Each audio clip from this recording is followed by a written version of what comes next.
बीजापुर नाम का एक गांव था जहां पर कई सारे लोग रहा करते थे। वहीं पर एक नाई भी रहता था जिसका नाम था कनुआ।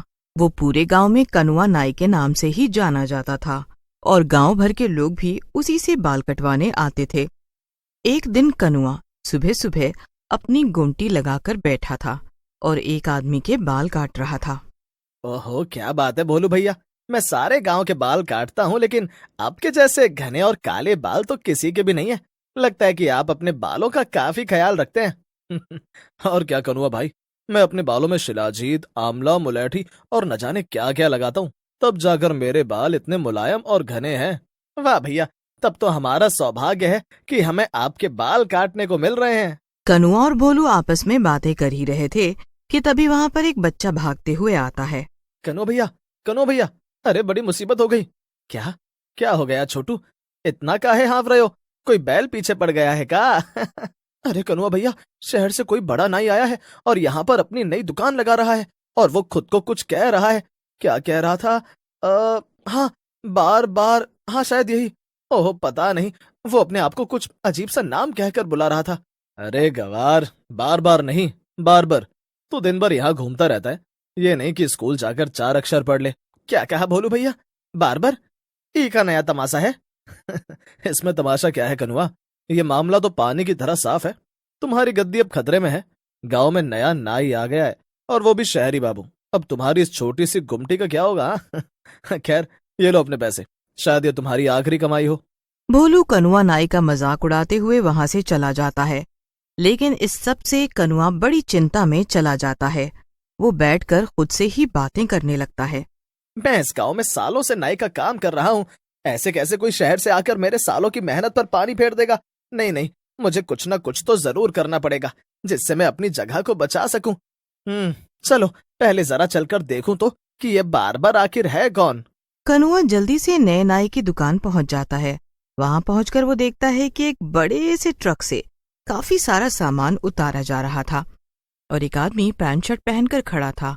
कनुआ उसके पास जाकर बोला, ओहो, लगता है कि तुम ही वो नए नाई हो जो मेरे पेट पर लात मारना चाहते हो। क्या कहा नाई? छी, अरे मैं तो बार्बर हूँ, बार्बर। और ये तो बिजनेस है, इसे तो कोई भी कर सकता है। हाँ भाई, कोई भी कर सकता है, लेकिन तुम्हें करने के लिए यही जगह मिली थी। अरे तुम शहर में अपनी गुमटी लगाते ना, यहाँ क्यों आए हो? क्या गुमटी? अरे बेवकूफ, मैं यहाँ कोई गुमटी लगाने नहीं आया हूँ, बल्कि मैं तो यहाँ पर एक बेहतरीन सा सैलून खोलूंगा और मैं गांव के लोगों को शहर के 5 स्टार सैलून जैसी सर्विस दूंगा। वाह वाह वाह, मतलब कि तुम ये तय कर चुके हो कि तुम मेरा काम बंद करके रहोगे। मैं यहाँ सालों से काम कर रहा हूँ और सभी गांव वाले मेरे ही पास बाल कटवाने आते हैं। अरे अब इसमें मैं क्या कर सकता हूँ? और तुम ही तो कह रहे हो ना कि तुम इस गांव के खास नहीं हो, तो अगर तुम इतने खास होगे तो लोग अब भी तुम्हारे पास आएंगे। खैर हटो यहाँ से, मेरा वक्त मत खराब करो, मुझे बहुत काम है। इतना कहकर राज कनुआ को झड़प कर वहां से चला जाता है और कनुआ वापस अपनी गुमटी पर आ जाता है। अगले दिन सुबह सुबह जब कनुआ अपनी गुमटी लगा रहा था तो वो देखता है कि भोलू उसकी गुमटी में आने के बजाय कहीं और जा रहा था। अरे भोलू भैया, रास्ता भटक गए हो क्या? कहाँ जा रहे हो? नहीं कनुआ, मैं रास्ता बिल्कुल नहीं भटका हूँ, बल्कि मैं तो सही रास्ते पर जा रहा हूँ। मैं राज के सैलून में जा रहा हूँ। मैंने सुना है कि वहां पर बालों को काटने से पहले शैम्पू भी करते हैं। क्या शैम्पू? अरे भला ये का नाटक है। जिसको शैम्पू करना है वो अपने घर से करके आए ना।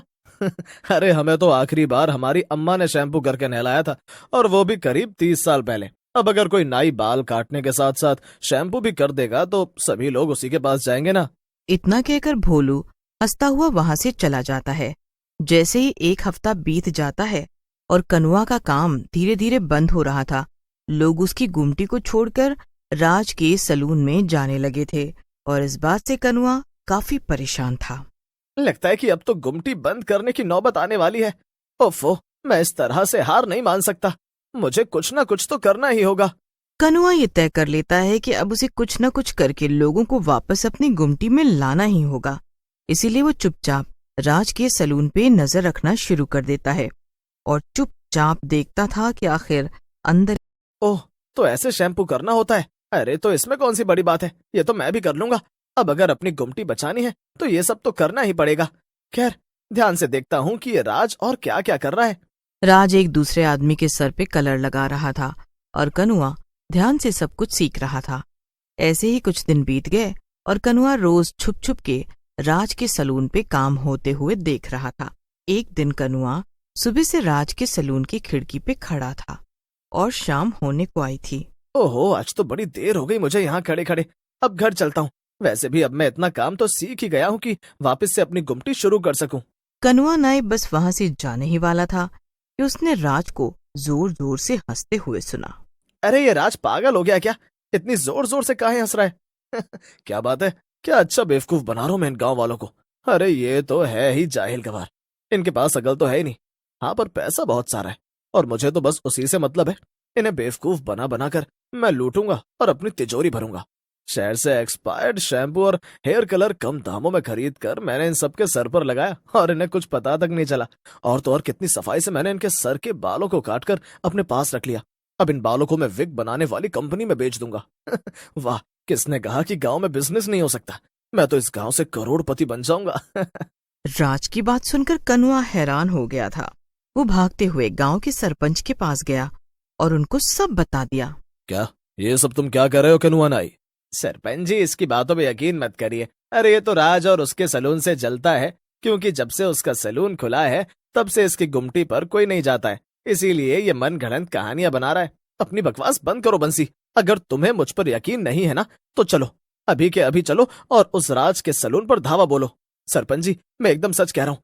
आप सब मेरे साथ चलिए, दूध का दूध और पानी का पानी हो जाएगा। ठीक है, अगर यही बात है तो चलो। सच का पता लगाना तो बहुत जरूरी है। फिर क्या था, कनुआ सरपंच जी और कुछ गांव वालों को लेकर राज के सलून पे जा धमका। राज अंदर बड़े आराम से नोट गिन रहा था और अचानक से इतने सारे लोगों को देखकर वो हैरान हो गया। अरे आप सब यहाँ एक साथ? क्या हुआ? हुआ तो कुछ भी नहीं राज भैया, लेकिन अब होगा। तुम्हारा सारा काला सच सामने आ चुका है। अब जरा सामने से हटो, हमें तुम्हारे सलून की तलाशी लेनी है। अरे अरे, कहाँ घुसे चले आ रहे हो?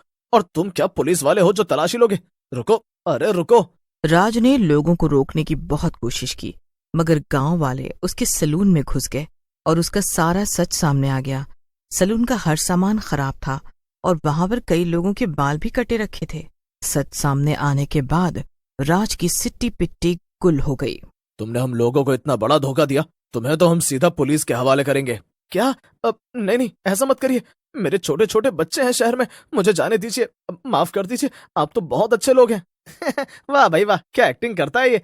ठीक है राज भाई, जाओ, हम तुम्हें पुलिस को नहीं देंगे, लेकिन अभी के अभी यहाँ से भाग जाओ, इससे पहले कि हमारा मूड बदल जाए। राज अपना सब सामान वहीं पर छोड़कर उल्टे पैर शहर की तरफ भागता है। शाबाश कनुआ, तुम्हारी सूझबूझ के चलते हम इस चालबाज राज को पकड़ पाए। सारा गांव तुम्हारे ये एहसान कभी नहीं भूलेगा। हाँ कनुआ भाई, वैसे ही मेरी शादी नहीं हो रही थी और ये राज अपने खराब सामान को मेरे सर पर लगा देता तो मेरे बचे कुचे बाल भी झड़ जाते।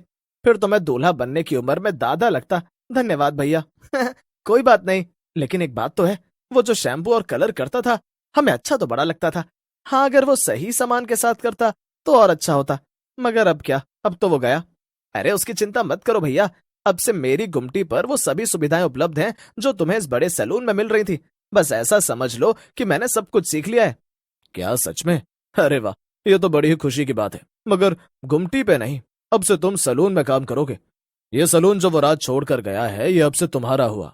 कनुआ सरपंच जी की बात सुनकर बहुत खुश हो जाता है। ये आप क्या कह रहे हैं सरपंच जी? क्या सच में? हाँ हाँ, और क्या। आखिर तुमने ही हमें उसकी चाल से बचाया है, तो तुम्हें इनाम तो मिलना ही चाहिए ना। इसीलिए ये सलून अब से तुम्हारा है। क्यों भाई, सबको मंजूर है ना? हाँ हाँ, हमें मंजूर है। कनुआ सरपंच जी की बात सुनकर खुश हो जाता है और सभी गांव वाले भी उसका पूरा साथ देते हैं। अगले दिन से कनुआ वापस से काम पर लग जाता है। सब लोग उसी के पास आते थे और कनुआ ने भी बहुत अच्छे से सलून का सारा काम संभाल लिया था। एक बार फिर से कनुआ नाई गांव का खास नाई बन चुका था।